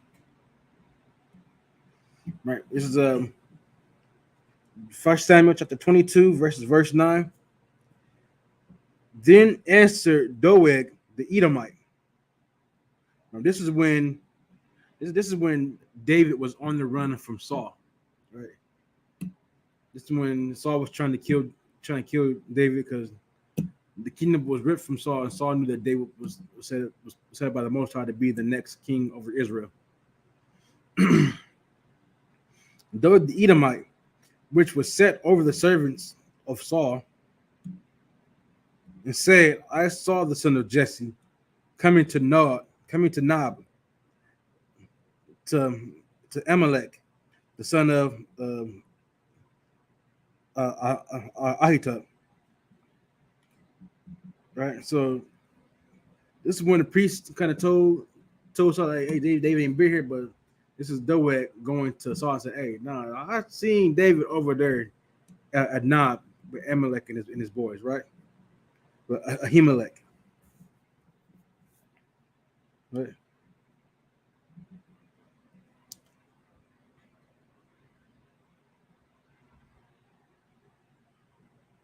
Right. So now King Saul goes into it, right? And he inquired of the Lord for him and gave him victuals. So I just skip down. Right. This is when a king calls, you know what I'm saying, these priests over, right? The king sent to call Ahimelech, the priest, the son of Ahitub, in all his father's house, the priests that were in Nob, and they came, all of them, to the king. And Saul said, hear now, thou son of Ahitub. And he answered, here am I, my lord. Verse 13. Saul said unto him, why have ye conspired against me? Thou and the son of Jesse, in that thou hast given him bread and a sword, and hast inquired of God for him, that he should rise against me to lie in wait, was at this day. So he's like, wait, why'd you lie to me when I asked you about him? Why did you fight against me? Why did you ask the Lord? Why did he ask you, Lord? Why did you do what he asked? Why did you lie to me? Why did you give him food? Why did you give him a weapon? Why did you tell him where to lay and wait for me to kill me? Because that's what he thinks, like you're trying to kill me with him, which is what you're trying to do. Right, then verse 14, then Ahimelech answered the king and said, and who is so faithful among thy servants as David, which is the king's son-in-law, and goeth at thy bidding, and is honorable in thine house? So he said, listen, who's been more faithful to you than David? Who's been, like, show me. He's none of that. He's your son-in-law. He's married. He must be married to your daughter. So this man does not want to kill you, but you want to hunt and kill him.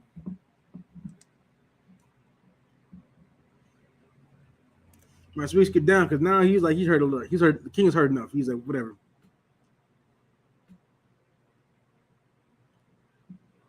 The king said, verse 16, right? The king said, thou shalt surely die, Ahimelech, thou and all thy father's house. I'm going to kill everybody. Everybody has to go. Everybody has to die because you want to lie and sit here and lie to me. You want to turn David. You want to conspire with David against me to have me killed. No, everybody else can die. You all go. The king said unto the footmen that stood about him, turn and slay the priests of the Lord, because their hand also is with David, and because they knew when he fled and did not shew it to me. But the servants of the king would not put forth their hand to fall upon the priests of the Lord. So listen, these servants feared the Most High more than they feared Saul. He's like, hey, we not gonna do that, sir. We cannot obey that order. We're not putting our hands against the priests of the Most High. We're not gonna do that. And so you're not gonna have us, hurting for that. Not gonna destroy our house because of that. Right. And then First, and this is where Doeg comes in. Like, remember, Doeg is the Edomite. And then the king said to Doeg, turn thou and fall upon the priest. And Doeg the Edomite turned and fell upon the priest and slew that day 75 persons that did wear linen ephod. Right. This means that Doeg turned and killed 85 people.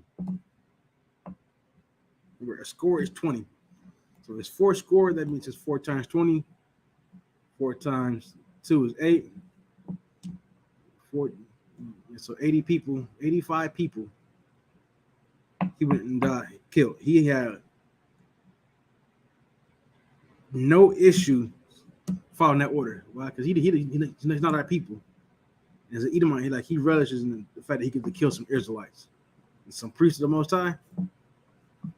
He was down for that. That's why he said something, because he knew that he could be he might be able to kill some Israelites if we tell, like, he's trying to get on Saul's good side, basically.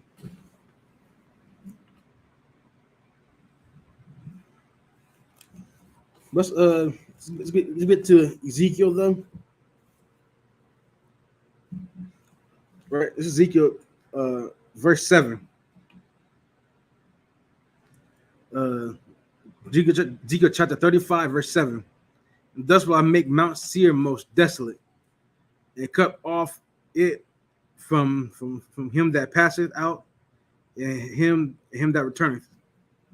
Basically, like, you know what I'm saying, he's about to be made desolate. He's not be able to have lock it. I thought today. He's not about to be able to have anything, right, that he wants. Right?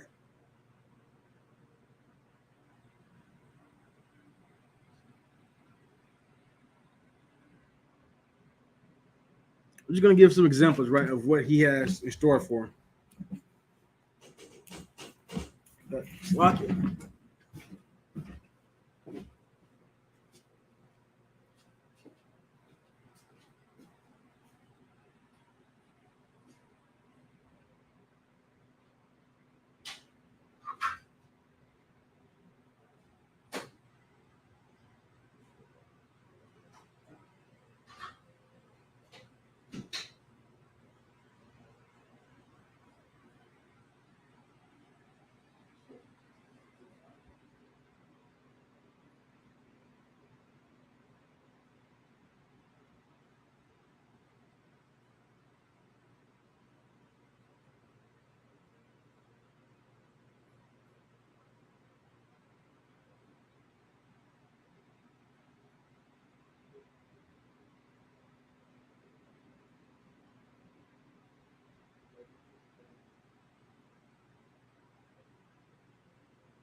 Yeah, like I said, we're just gonna give some examples, right, of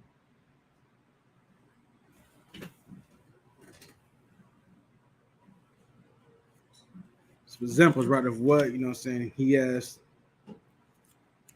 to look forward to, right? But, you know what I'm saying, he said the Most High says he's gonna make him most desolate.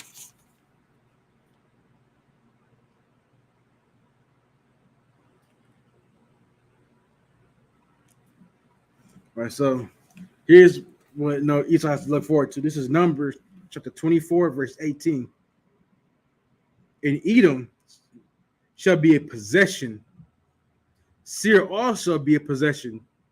So Edom and Seir are the same thing. Remember, that's Edom, Seir, Mount Seir is where Edom went to dwell. That's where he went to live, in the mountains. That's where he took his family to. So just like you most I say, even Jacob, even Israel, still talk about the same people, right? Still talking about the same exact person. To be a possession for his enemies, and Israel shall do valiantly, valiantly.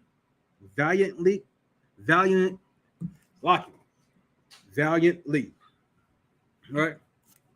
It means that they're going to be possession for us. You don't believe us? That's fine. Let's get Isaiah, right?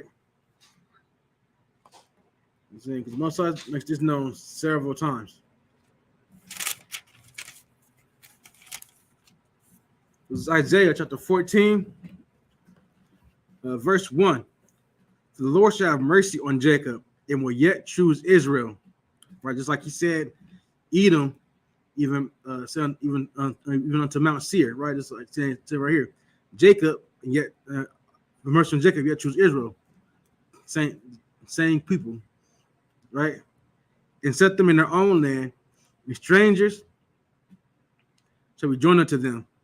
They shall cleave unto the house of Jacob. And the people shall take them and bring them to their place. And the house of Israel shall possess them in the land of the Lord for servants and handmaids. Once again, like I said, he's going to be a possession. We're going to possess him. It says Israel shall do it valiantly, right? They shall take them captives, whose captives they were. They shall rule over their oppressors. This is all in the works of the Most High, man. All the Most High's work is all he's doing. You know what I'm saying? He's gonna accept, make Esau a possession. He's not a possession right now. We're possessed by him. We're captives by him right now. We're oppressed by him at the moment. Right? And what else do they have to look forward to? Right? This is verse 21. Prepare slaughter for his children, for the iniquity nor possess the land, nor fill the face of the world with cities. This is what they got to look forward to, man. Listen, you're not gonna be able to possess the land. Everything about you will be destroyed.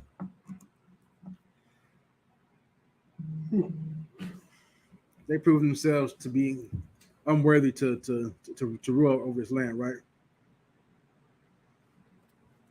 Remember, they also had because they don't have much time left.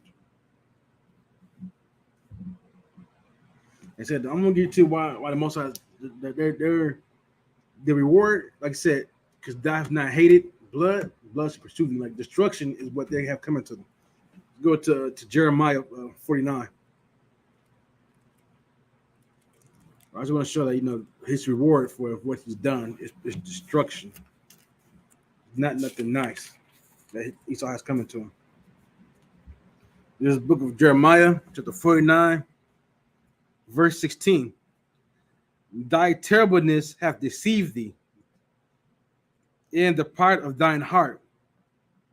O thou that dwellest in the clefts of the rocks, that holdest the height of the hill, though that thou shouldst make thy nest as high as the eagle, I will bring thee down from thence, saith the Lord. This is Most High saying who he's going to destroy. This represents nobody more perfectly than Esau, right? This describes him perfectly. The Most High said destruction is in his way. This is what he has coming to him. Okay, let's continue. Verse 17. Also, Edom shall be a desolation. Everyone that goeth by it shall be astonished, and shall hiss at all the plagues thereof. They can be like, "Hey, see what happened to those people, man? Those people got destroyed, man. They gone." That's what's going to happen to these people, man. Destruction is what's going to come to them, right?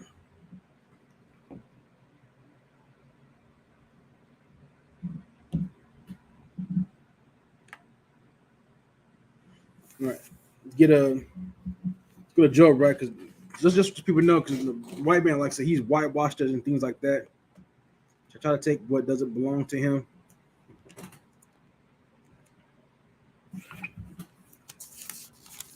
Again, this is just giving further proof who these people are and what they are about.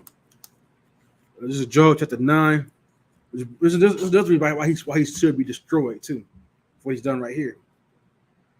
Job chapter 9, verse 24. The earth is given into the hand of the wicked. Right. So this is who we know who runs the world today. So the earth is given to the hand of the wicked, the so-called Edomites, right? The so-called white man, right? The Edomites, the Esau, whatever. They're the ones that run the earth right now. Everybody on earth bows to what they say, what they want, right?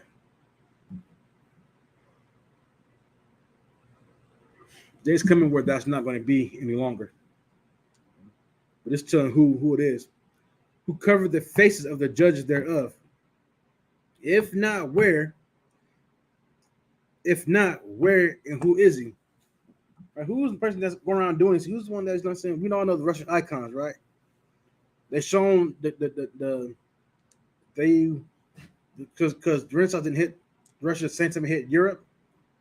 Their icons, right, that they had who represented the people of the book were still painted as brown skinned people.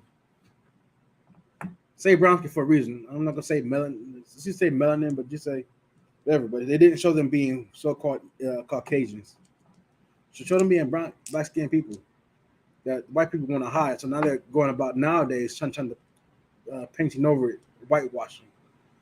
You know what I'm saying? Continuing. Because that's they have to hide who the real people of the book are. You know what I'm saying? Russia was left behind, but now they're trying to catch up and do the same thing that that the brothers over in Europe have already done. Right? That's why that's what they pay, because they identity theft at its finest.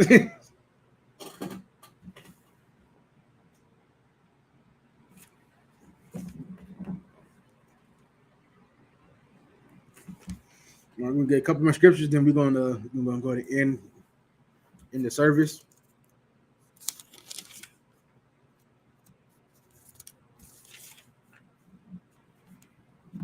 All right. This is just giving more examples, right?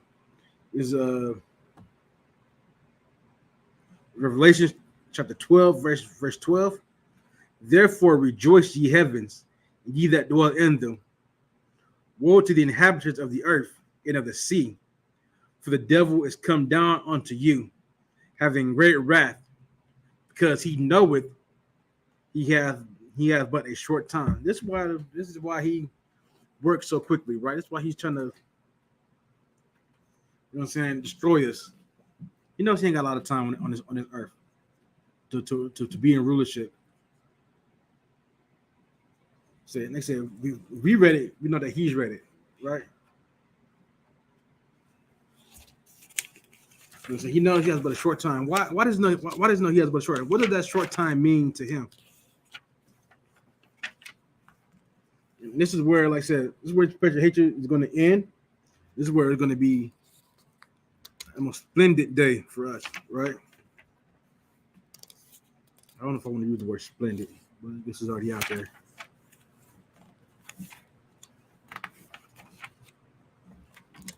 Like, so we're gonna go to the Apocrypha, right? To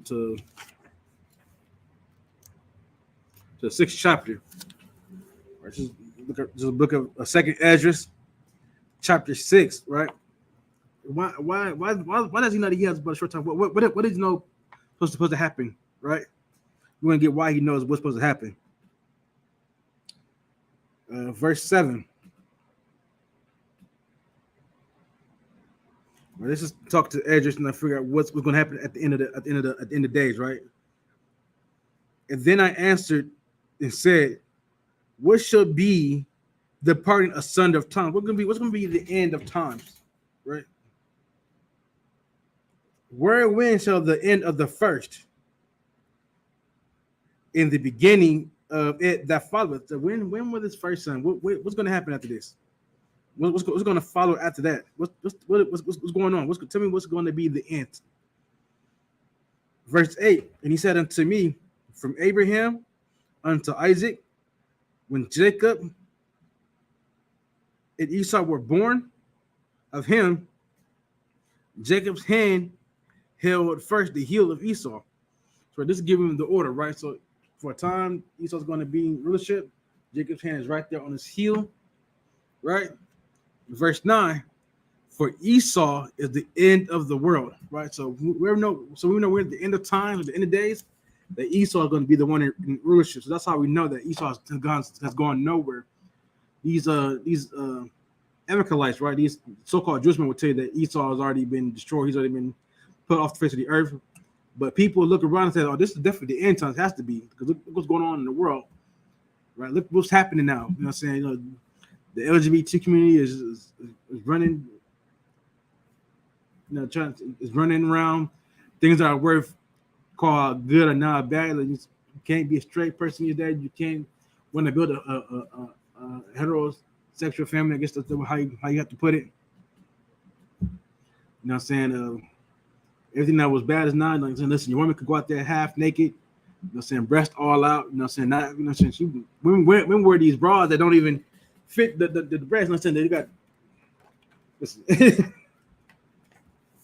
It's a lot, you know what I'm saying? But everything that was once bad is now good, and everything that's good is not bad in this earth. Why? Because the wicked are in rulership. That's why. Because we know the wicked, the earth was given into the hands of the wicked. We know that Esau is the end of the world. So we know that Esau, right, is going to be the one who's going to be the wicked on the earth. That he's the one that's going to be ruling at the end. We see what's going on now. People say today this must be the end times. It must be, you know what I'm saying? It must be the end of days, right? Judgment day must be coming. And so that's the case. Then we know who's ruling, right? Verse 9: for Esau is the end of the world, and Jacob is the beginning of it that followeth. Right, so that's what we have to look forward to, right? Esau know that he's got a short time. He's about to be on his way up out of here. You know what I'm saying? I was gonna get into a little bit more of a Herod, right? How the Romans come from Idumea. Which Idumea is just the Greek transliteration of Edom. I'm gonna show you that, you know what I'm saying, who still runs this planet, right? And the Herodian dynasty come from Idumeans, right? And people say that Herod was a Jewish man, but his mom was a Jew, not his dad. His dad was the Herod dynasty, right? Remember, Herod tried to get Christ killed. How do we know this? If you look further in history, the Herod dynasty was started with Antipater, the Idumean. Right. Go to Google and type in Idumea. You'll see that the white people. If you go to the Zondervan Bible Dictionary, look of Idumea, and just tell you that it's just another word for Edom. It's the Greek word for Edom. It tells you what white people, those Edomites are still here. They ain't going nowhere. You know what I'm saying? Names and things change over time. But you know what I'm saying? The Bible says that the earth will spit up the secrets. She'll give up her secrets. And that's what we have to make sure that we, you know what I'm saying, are paying close attention to. Right? It said, you know what I'm saying, Esau, his hatred for us is deep. It won't go nowhere. It won't stop. The only way his hatred will stop is when the Most High has dealt with him. And that time is coming quickly. He won't be able to have a city, a town, nothing in his name. He'll be serving us, the children of Israel. That's where he belongs. That's what the Bible says he's supposed to do. He's supposed to serve the younger brother. You know, as the Bible also said, this is a people full of pride. They don't want to be served. They don't want to serve nobody else. They want to do what they want to do. And their time is short. It's coming close. Now it's the time, you know what I'm saying? If you are, you know what I'm saying, Israelite, you are so-called black, Hispanic, or native descent, this is on your father's side. It's time for you to join with the ISUPK. Get in here. Your brother get in all black. So you come in, do your time, then get your Hebrew name, put your brick in. Saying it's not the time to want to play around right now. It's time you want to make sure that you're on the right side of the Most High. However that may, you want to be on the right side of the Most High. It's lock it.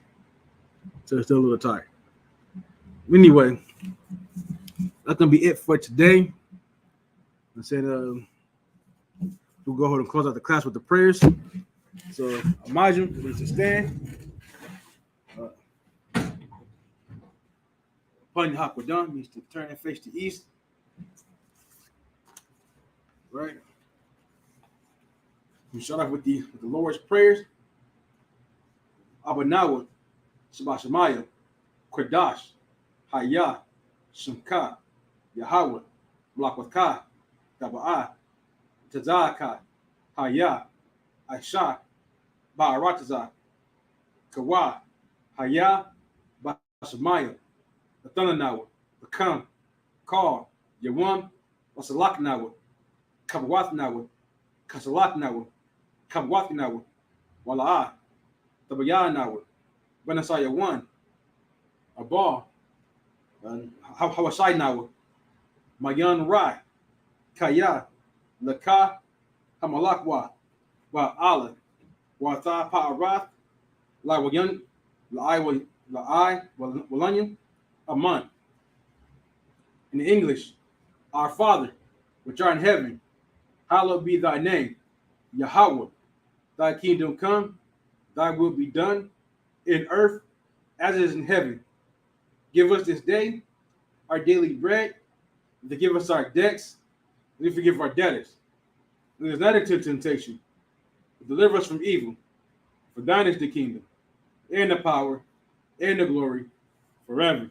So be it. Now the Ka, the power, in the Hebrew, Yahweh, Ba'ashem Yahweh Shai, Baba Kashai, the Thalanawa, Hakat Warapa'ah, Call Makalah, Makal, Marawai, Hakat Latahar, Hamatazariah, Hakat, Lakwayam, Hamathium, Hakat, Arakarwath, Hatama'ala, Magarashun, Ba'ashem Yahweh, the water Aman. In English, Yahweh, in the name Yahweh, please give us the power here all manner of sickness, and all manner of disease, the power to cleanse the lepers, the power to cleanse the lepers, the power to raise the dead, power against unclean spirits, power against unclean spirits, to cast them out. In the name of Yahweh, thank you, so be it. All right. Psalms 121 in Hebrew.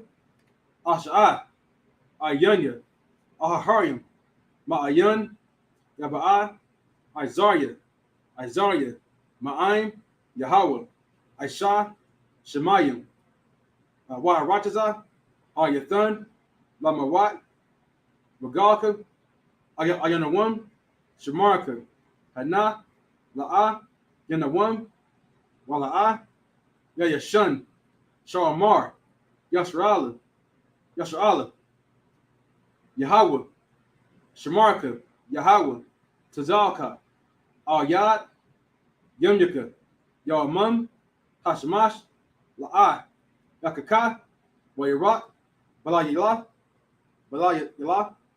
Yahweh, Yashamarka, Makal Rai, Yashamar, Afnapashka, Yahweh, Yashamar, Taza'atka, Bawa'aka, Ma'aita, Wa'ai, Iwalam. In English, I will lift up my eyes unto the hills. From whence cometh my help? My help coming from Yahweh, who made heaven and earth. He would not suffer thy foot to be moved. He that keepeth thee would not slumber. Behold, he that keepeth Yasharallah shall neither slumber nor sleep. Yahweh is thy keeper. Yahweh is thy shade upon thy right hand. The sun shall not smite thee by day, nor the moon by night. Yahweh shall preserve thee from all evil. He shall preserve thy soul. Yahweh shall preserve thy going out and thy coming in, from this time forth, even forevermore. All right, this is Psalm 83 in the Hebrew. Alahayim, Damayalakah, Thakarash, Tashakwat, Kayahana, Awyabika, Yahama, Yawan, Ra'ash, Amaka, Ya'ar Yamwa, Sawada, Wayathya. It's like kind. Wayata, the Aitazawa, Alta Pawanika, Amarwa, Lakawa, Manakap Yudam, Magaya, Wala Yazakar, Sham Yashrala, Agwada, Kaya, now Aitazawa, Laba, Yakatwa, Al Yakad, Baryath, Lakarathwa, Ahalya, Adawam, Washma Alium, Mawa'aba, Wabgarium, Gabal, Waimawan, Waimalak, Palashath, Ayushabya, Tazawar, Gum Ashawar, Nalawa, Imam, Hayawa, Zarawai, the Bony Lawat, Salah, Aisha, Laham, Kamadian, Kasaya, Sara'ad, Hayawa, Kayabian, Banakal, Koyashwan, Koyashwan, Nashmatwood, Ba'ayan, Da'arai, Hayawa, Daman, La'adama, Shayathamwood, Nadar, Yatmawa, Ka'arab, because of Abba, because of Bat, because of Zar, Ka, Nisakamwa, Ashar, Amarwa,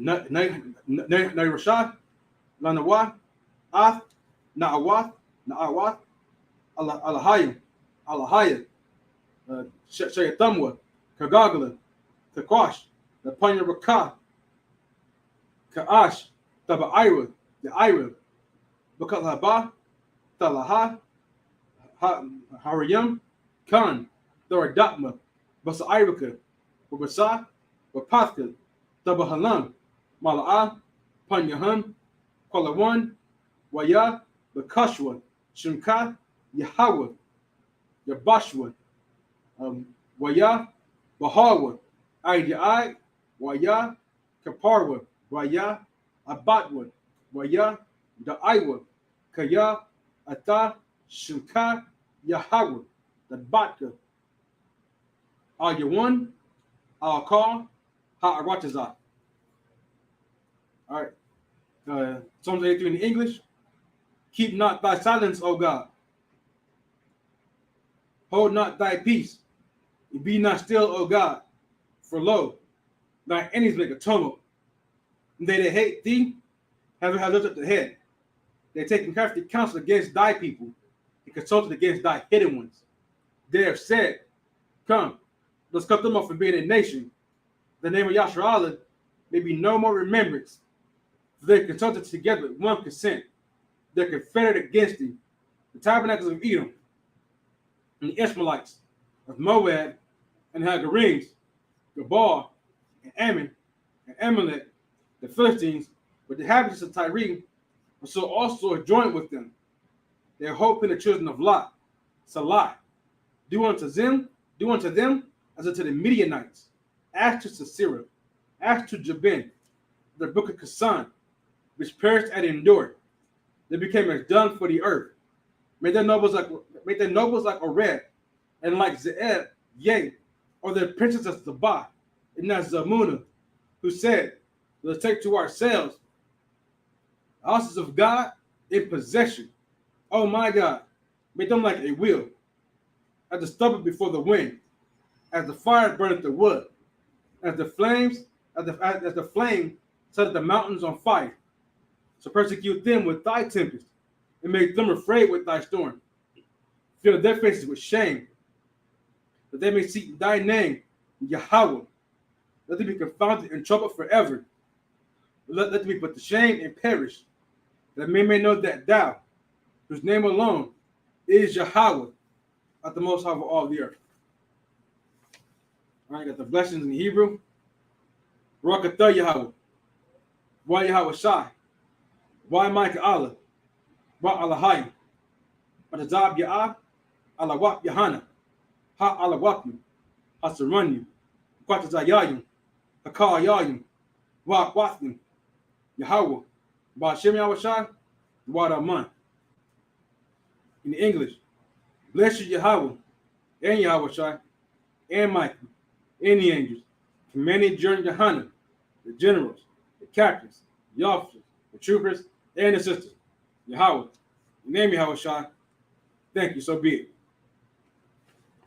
All right, sorry, while you're sucking, just turn to be seated. All right.